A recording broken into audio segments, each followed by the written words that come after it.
Bonjour à tous, merci d'être parmi vous. Donc Vanessa Hernando, qui est chef de projet au service évaluation de la pertinence des soins et amélioration des pratiques et des parcours à la HAS, va vous parler de la télésanté, des recommandations, outils qui sont disponibles et des mesures dérogatoires dans le cadre de l'épidémie du Covid-19. Donc, vous avez un temps d'échange à la fin de son intervention avec la possibilité de poser des questions via le chat sur votre droite. Donc, n'hésitez pas à les écrire durant son intervention. On y répondra ensuite le plus possible. Vos micros et caméras sont également coupés automatiquement. On vous postera le lien pour retrouver cette présentation à la fin de l'intervention. Et sachez qu'elle est filmée et donc sera disponible après dans les jours qui viennent. Voilà, je laisse la parole à Vanessa. Merci Caroline. Donc effectivement, aujourd'hui, nous allons parler de télésanté. Donc la télésanté, c'est un nouveau terme qui a apparu dans le Code de la santé publique l'été dernier, lors de l'adoption de la loi La Santé 2022. Donc la télésanté, elle regroupe d'une part la télémédecine qui est réservée aux professionnels médicaux et le télésoin qui est une nouvelle modalité de prise en charge des patients à distance qui est réservée à d'autres professions de santé. Donc la télémédecine en France, en fait, elle a été inscrite dans la loi dès 2009, mais elle a mis très longtemps à diffuser. Et c'est vrai que cette année, elle a connu un grand boom avec l'épidémie de Covid. Et si elle a mis longtemps à diffuser, c'est parce qu'elle a été souvent très longtemps financée en fait par le biais de crédits de recherche ou dans le cadre d'expérimentation. Et ce n'est qu'en septembre 2018 que la téléconsultation est rentrée, bénéficié d'un remboursement dans le droit commun. Pour la téléexpertise, c'était en février 2019. Donc c'est à partir de ce moment-là en fait que le ministère de la Santé s'attendait à voir ces pratiques à distance diffusées de façon plus large, et elle avait saisi la HAS à l'époque pour que nous rédigions des documents. Donc nous avons publié différents documents sur la téléconsultation et la téléexpertise pour accompagner le déploiement dans des bonnes conditions de qualité et de sécurité. Le premier document que nous avons publié, c'est une fiche mémo qui en fait s'intéressait à l'étude d'éventuels critères d'exclusion avant de réaliser une téléconsultation, voir si certains patients en fait devaient être exclus du dispositif de téléconsultation. Et les conclusions de la HAS, c'était qu'il n'était pas possible de définir des exclusions a priori. En fait, l'avis de la HAS, c'était de dire que c'était vraiment de la responsabilité du professionnel médical de voir si la téléconsultation était adaptée et pertinente pour prendre en charge son patient. Donc les travaux ont été poursuivis et en 2019, il y a eu la publication d'un guide de bonnes pratiques sur la téléconsultation et la téléexpertise. Ce guide s'est accompagné de divers outils, notamment une grille patient-traceur qui permet aux professionnels d'évaluer leurs pratiques et de s'engager dans une démarche d'amélioration des pratiques, et également une fiche d'information destinée aux patients pour faciliter en fait l'information du patient en amont d'une téléconsultation ou d'une téléexpertise. Donc en 2018, en fait en parallèle de la Haute Autorité de Santé, la ministre avait également saisi l'Agence du numérique en santé, qui s'appelait l'ASIP Santé à l'époque. Et donc l'ASIP a réalisé plusieurs documents qui sont plutôt des documents techniques, parce qu'en fait ça c'est un aspect qui n'a pas vraiment été abordé par la HAS. Et donc vous pouvez effectivement aller sur le site de l'Agence du numérique en santé pour voir ces documents qui sont vraiment très intéressants. Vous trouverez notamment des documents qui vous disent comment assurer la sécurité des échanges. Il y a également un état des lieux des plateformes de télémédecine et puis d'autres informations intéressantes d'un point de vue technique. Donc pour en revenir aux travaux de la HAS, nous avions également publié une courte vidéo sur les bonnes pratiques de téléconsultation. Donc nous remercions le docteur Isabelle Auger qui était membre de notre groupe de travail, qui est médecin généraliste et médecin coordonnateur en EHPAD. Nous la remercions d'avoir participé à cette vidéo.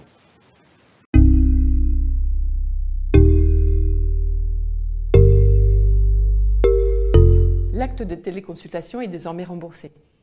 Mais comment mettre en place cette nouvelle pratique de façon sécurisée, tout en répondant aux attentes de vos patients? L'HAS nous propose des recommandations génériques.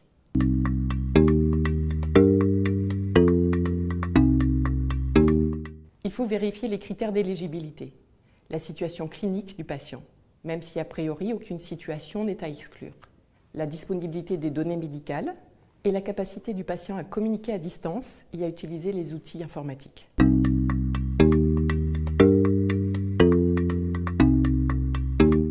Veillez à informer votre patient du déroulement de la consultation. Vérifiez son identité. Le consentement, oral ou écrit, du patient est obligatoire avant tout acte. Il doit être tracé dans le dossier médical. Vérifiez que vous disposez d'un matériel adapté et d'une vidéotransmission sécurisée. Même à distance, la communication avec votre patient doit être de qualité. Un lieu calme, face à la caméra, une qualité du son et de l'image, une bonne luminosité. Après cette téléconsultation, transmettez le compte-rendu et les résultats de façon sécurisée. Si vous n'êtes pas le médecin traitant, il est primordial de transférer ce compte-rendu au médecin traitant et aux autres professionnels impliqués. La téléconsultation est une nouvelle pratique bénéfique, tant pour nous professionnels de santé que pour le patient. Pensez-y.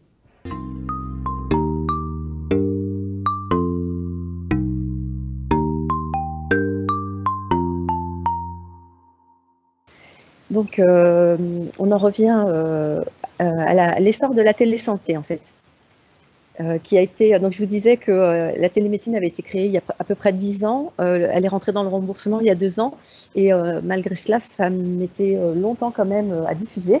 Et là, effectivement, du coup, l'épidémie de Covid est arrivée, et là, ça a vraiment fait un énorme boost de la télémédecine.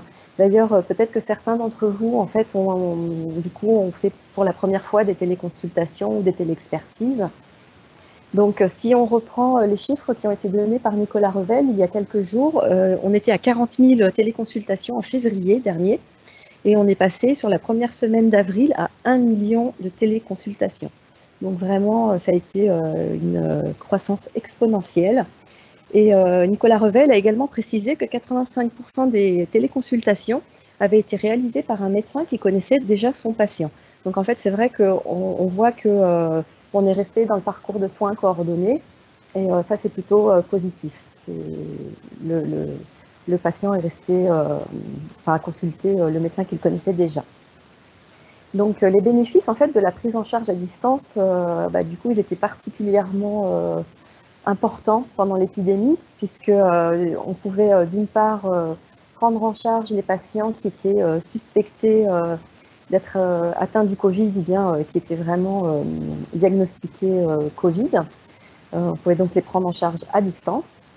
La téléconsultation aussi permettait d'accéder plus facilement aux soins, y compris pour des situations aiguës où en fait un médecin pouvait rapidement orienter un patient. La télémédecine, elle a également eu sa place pour la continuité de prise en charge de certains patients, notamment les patients atteints de maladies chroniques ou les femmes enceintes, parce que pendant le confinement, on le sait tous, nos déplacements étaient fortement limités. Et enfin, et pas des moindres, il y avait aussi un grand avantage qui était de pouvoir protéger les professionnels de santé et puis les patients en fait en diminuant les contacts physiques. Donc pour vraiment, au vu de ces bénéfices, il a été décidé quand même en France assez fortement d'inciter à la prise en charge à distance. Et il y a eu des mesures dérogatoires qui se sont mises en place pour faciliter l'utilisation de la téléconsultation par les médecins et par les patients qui en avaient besoin. Donc en termes d'outils, par exemple, on a eu un référencement des outils techniques sur le site du ministère de la Santé, où en fait les professionnels de santé pouvaient aller pour voir quels étaient les outils disponibles selon leurs besoins. On a eu également un assouplissement en fait des conditions de remboursement de la téléconsultation, puisqu'on a permis les téléconsultations par téléphone, alors qu'elles étaient jusqu'à présent obligatoirement réalisées en vidéotransmission. Donc pour les patients qui n'avaient pas accès à la vidéotransmission, par exemple des patients en zone blanche, la possibilité de faire la téléconsultation par téléphone était donnée. Ensuite, concernant les parcours, il y a eu un allègement des conditions relatives à l'avenant 6, puisque pour les patients suspectés d'être atteints par le Covid ou reconnus atteints par le Covid, la téléconsultation était remboursée même si le patient était en dehors du parcours de soins coordonné par le médecin traitant, et y compris pour une primo-consultation. En termes également de facilitation de parcours, les téléconsultations avec les sages-femmes ont été remboursées. Il y a eu également la possibilité de faire les consultations médicales à distance dans le cadre du parcours des femmes qui étaient dans un parcours d'IVG médicamenteuse. Et au niveau du remboursement aussi, il y a eu des facilités puisque le remboursement était à 100% pour tous les actes de téléconsultation et d'accompagnement à la téléconsultation. Et bien sûr pour les professions conventionnées. Donc, à l'occasion de cette épidémie et de ces mesures dérogatoires, la Haute Autorité de Santé a publié des fiches d'information pour aider les professionnels de santé à être au courant de ces nouvelles dispositions. Donc, la HAS a publié une réponse rapide et également une fiche d'information à destination du patient. Et donc, ces fiches portaient sur la téléconsultation, mais également sur le télésoin que nous allons aborder maintenant. Donc le télésoin, qu'est-ce que c'est? Donc c'est nouveau puisque c'est une disposition qui a été prise dans la dernière loi de santé en juillet 2019. C'est une forme de pratique de soins à distance qui utilise les technologies de l'information et de la communication. Donc le télésoin, il permet de mettre en rapport un patient avec un ou plusieurs pharmaciens ou auxiliaires médicaux dans l'exercice de leurs compétences. Donc la HAS est actuellement en train de travailler sur le télésoin, puisqu'en fait, pour mettre en place le télésoin dans des bonnes conditions de qualité et de sécurité, le ministère a saisi la HAS, et donc elle nous a demandé de répondre à 2 questions. Donc de déterminer si certaines situations devaient être exclues du télésoin. Ce seraient des situations pour lesquelles la qualité et la sécurité ne seraient pas assurées. Et ensuite, d'élaborer des recommandations pour les bonnes pratiques de télésoin. Donc, comment va se mettre en place le télésoin? Donc, pour que les professions soient autorisées à exercer le télésoin, il faut que le ministre de la Santé publie un arrêté. Et du coup, à partir de ce moment-là, les professions pourront exercer le télésoin. Alors, dans le cadre du Covid, comme je vous l'ai dit, vraiment, la prise en charge à distance a été favorisée. Donc, pour le télésoin, il y a eu une mise en place déjà d'autorisation dérogatoire pour certaines professions qu'on va voir dans la prochaine diapo. Donc, vous avez sur cette diapo les 18 professions qui sont concernées par le télésoin. Donc, comme je vous disais, ce sont les pharmaciens et les auxiliaires médicaux. Donc, ce sont des professions très variées. Et parmi ces professions, on en a presque la moitié déjà qui sont actuellement autorisées à réaliser du télésoin. Donc, il y a eu un arrêté qui a été publié et qui décrit pour les professions les actes qu'ils sont autorisés à réaliser. Donc, notamment, vous voyez que les infirmiers peuvent faire du télésoin, mais effectivement, c'est dans un cadre bien précis, puisque c'est dans le cadre du télésuivi des patients Covid. Et donc, ces dispositions, elles sont en place jusqu'à la fin de l'année. En tout cas, il n'y a pas de date limite. Donc, pour le moment, les autorisations sont toujours en cours. Donc, voilà, donc on a dressé un petit peu un panorama des nouveautés dans le domaine de la téléconsultation et du télésoin.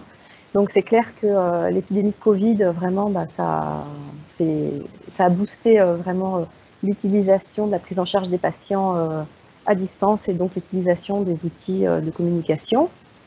C'est vrai que depuis 2018, la France quand même avait fait le choix d'être assez proactive dans la mise en place de la télémédecine en acceptant en fait de rembourser une téléconsultation comme une consultation en présentiel.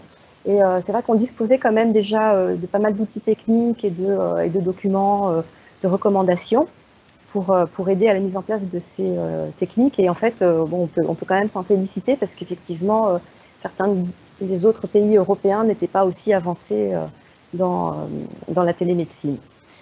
Donc, nous, en fait, on serait vraiment intéressés d'avoir votre retour d'expérience si vous avez utilisé la téléconsultation pour la première fois pendant l'épidémie de Covid.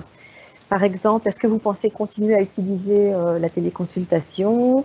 On voudrait savoir ce que vous avez pensé des outils que vous avez utilisés. Est-ce que certains d'entre vous ont utilisé le téléphone avec des patients qu'ils connaissaient?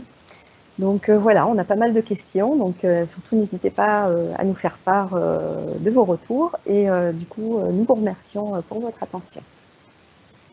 Merci beaucoup Vanessa pour cette intervention.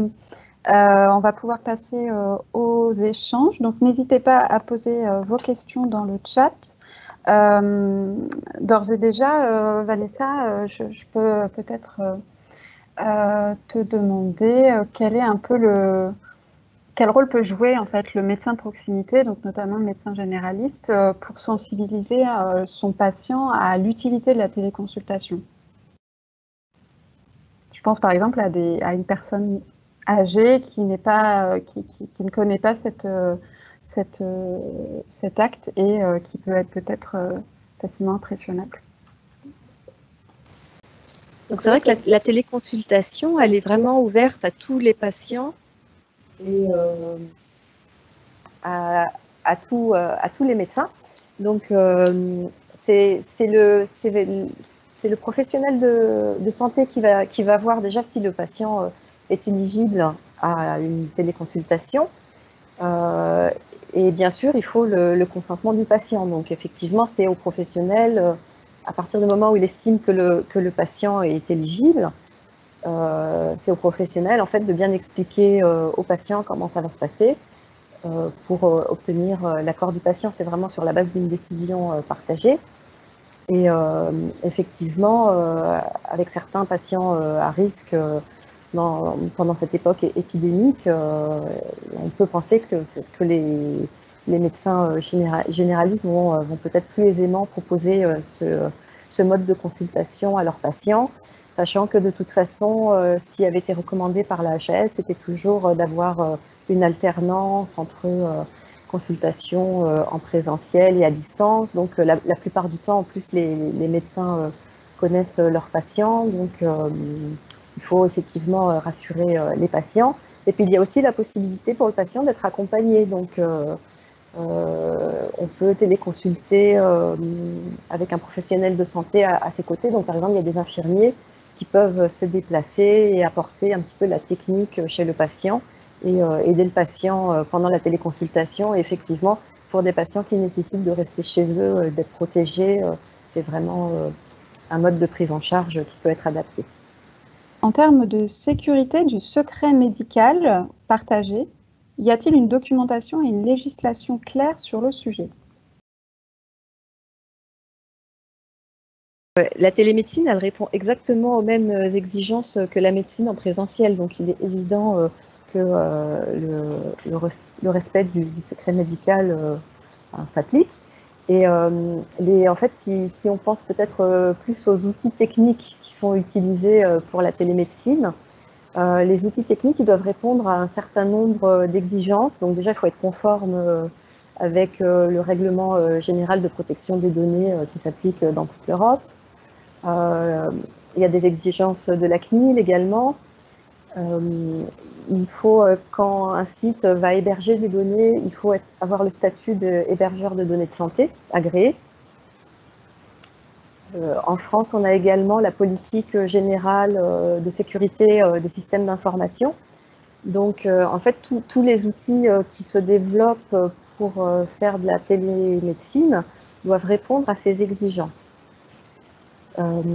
Après, pendant la crise, le gouvernement a donné la possibilité d'utiliser des outils Internet grand public pour communiquer, mais il est quand même toujours déconseillé d'utiliser des outils grand public pour échanger les données de santé. Il faut vraiment utiliser la messagerie sécurisée de santé qui est ouverte à tous les professionnels médicaux pour échanger les données. Et de toute façon, l'offre d'outils techniques commence à être assez importante. Donc, vraiment, il ne faut pas hésiter à regarder. L'offre va grandir, donc il va y avoir de plus en plus d'outils pour pouvoir faire de la télémédecine dans des bonnes conditions et des conditions qui respectent bien sûr le secret professionnel. Et alors, peut-être une dernière question, Vanessa. On n'a pas évoqué la téléexpertise, qui fait partie de la télémédecine. La HAS a élaboré des recommandations également. Peux-tu nous en parler un petit peu? Donc effectivement, la téléexpertise, c'est la possibilité pour un professionnel médical de solliciter un avis auprès d'un autre professionnel médical qui va peut-être être plus spécialiste de la prise en charge d'une pathologie. Et donc effectivement, la téléexpertise, enfin, on sait parce qu'on est allé sur le terrain, on a rencontré des généralistes sur le terrain, et par exemple, on avait un exemple de généraliste qui utilisait beaucoup la téléexpertise pour ses patients quand ils avaient des lésions cutanées qui pouvaient peut-être faire penser à une tumeur maligne. Et du coup, il prenait des photos des lésions et il avait mis en place un protocole de téléexpertise. Enfin, quand je dis un protocole, c'était pas du tout quelque chose de compliqué, c'était simplement qu'il travaillait avec quelques dermatologues et ils utilisaient la plateforme régionale de télémédecine. Et donc, le généraliste pouvait renseigner le dossier du patient, il intégrait les photos qu'il avait prises et donc le spécialiste, le dermatologue, se connectait à la plateforme de façon régulière et il pouvait quand même très rapidement, en cas vraiment de suspicion d'une tumeur, il pouvait recontacter très rapidement le patient pour le faire venir pour une biopsie. Donc c'est vrai que la téléexpertise, c'est vraiment une modalité qui peut être très utile dans le cadre de la collaboration entre les différents professionnels et c'est vraiment dans le cadre du parcours de santé des patients, du coup avec le médecin traitant et de temps en temps le besoin d'envoyer le patient vers un spécialiste et la téléexpertise, ça peut être un moyen d'avoir l'avis d'un spécialiste assez rapidement. Merci beaucoup Vanessa pour ces éléments de réponse. On va conclure. Vous pouvez dès à présent retrouver la présentation sur notre site. Je viens de publier le lien direct dans le chat. Et comme je vous l'ai précisé, cette intervention a été filmée et donc sera disponible sur notre site et notre chaîne YouTube dans les jours qui viennent. Merci à tous. Très bonne journée. Merci.